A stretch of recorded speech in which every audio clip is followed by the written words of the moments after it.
शाम को 4 बजे से लेकर 7 बजे के बीच में शंकर और पार्वती के भ्रमण का समय रहता है। मेरे देवाधिदेव महादेव और माता पार्वती के भ्रमण का समय, भगवान शंकर पार्वती घूमने को निकले।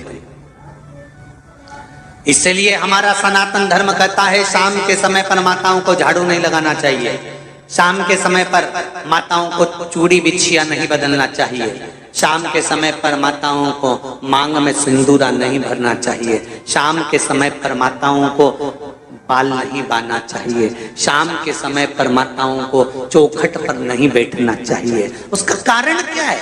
क्योंकि पार्वती जी ने भगवान भोलेनाथ जी से कहा था कि तुम मुझे रोज शाम के समय प्रदोष काल में भ्रमण के लिए लेकर जाते हो, मेरे लिए आज्ञा क्या है? शंकर भगवान ने कहा सुनो पार्वती, मंदिर के अंदर नंदी रहता है, जाने वाला यात्री जब मंदिर में मेरा दर्शन करने आता है तो नंदी के कानों में कहकर जाता है कि शिव जी को मेरे यहाँ लेकर आना। मैं नंदी के अनुसार उनके घर जाता हूँ, मेरा काम है उनका कल्याण करना और तेरा काम है उनके घर की नारी को अखंड सौभाग्यवती का वर प्रदान करना, ये तेरा काम।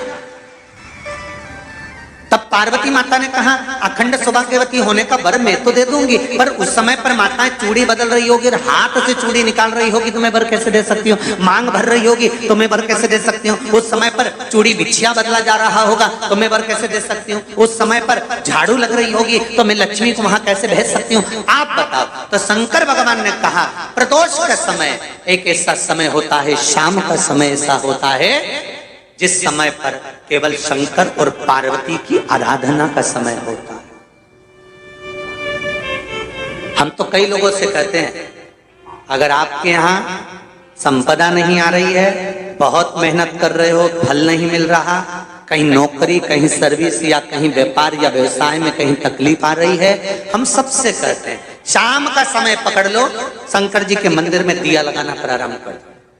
शिव मंदिर में अगर दिया नहीं लगा रहे हो तो बेलपत्री के पेड़ के नीचे दिया लगा। बेलपत्री और शंकर जी के मंदिर में दिया नहीं लगा रहा तो शंकर जी के मंदिर के बाहर चौखट पर दिया लगा।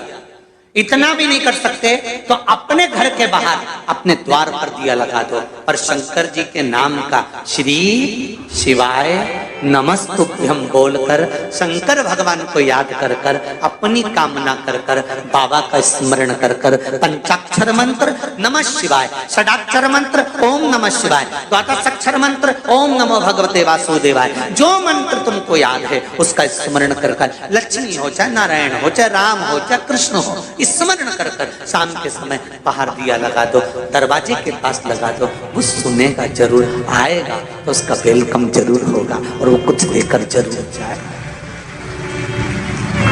नियम तो बनाओ, उसकी चौखट पर जाकर कहना प्रारंभ।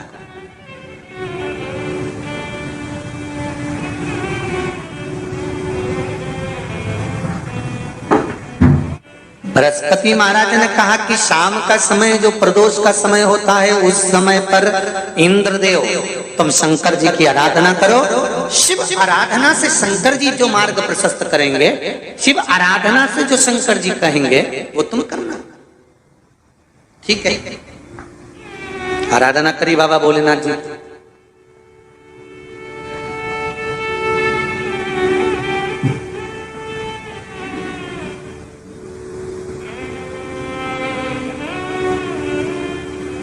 मालूम नहीं था इंद्रदेव को। बृहस्पति महाराज ने प्रदोष की महत्वता समझाई तो प्रदोष का समय जानकर शंकर जी पर 7 बेलपत्र प्रदोष के दिन इंद्र ने समर्पित कर दी बिना सोचे। कितनी बेलपत्र? 7। प्रदोष का व्रत करो चाहे ना करो, मंदिर में चढ़ी हुई बेलपत्र को उठा लो,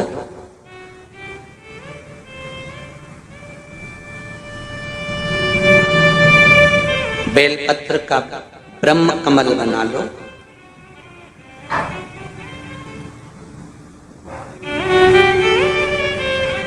ब्रह्म कमल का मतलब होता है डंडी बीच में रहे, आसपास पत्तियां रहे। 7 पत्ती का ब्रह्म कमल बनाकर, जैसे ये पत्तियां हैं एक जैसी रखी हुई हैं तो इसको फैला लिया 7 पत्ती को आपस में फैलाकर ब्रह्म कमल बना लें। प्रदोष का व्रत करें ना करें, जरूरी नहीं है कि वृक्ष से ही पत्ती लेकर आओगे तो ही शंकर जी को चढ़ाओगे। शिव जी पे से चढ़ी हुई उठाकर धोकर ब्रह्म कमल बनाकर बाबा से विनय कर कर, हे प्रभु आज मैं इस काम के लिए जा रहा हूं, बाबा मेरा यह कार्य है, बोलकर श्री शिवाय नमस्तुभ्यम बोलकर शिवलिंग पर समर्पित कर दो। दिन भर के प्रदोष व्रत का फल बाबा एक बेलपत्री समर्पित करने पर ही प्रदान कर देता है। शिव प्रदोष व्रत कर रहे हो उससे बढ़कर कोई प्रसन्नता नहीं, पर नहीं कर रहे तो प्रदोष के दिन या 12 महीने शिवरात्रि आती है। अगर आपको ये वीडियो पसंद आई है तो आप वीडियो को लाइक जरूर कर दें, चैनल को सब्सक्राइब करके जरूर रख लें।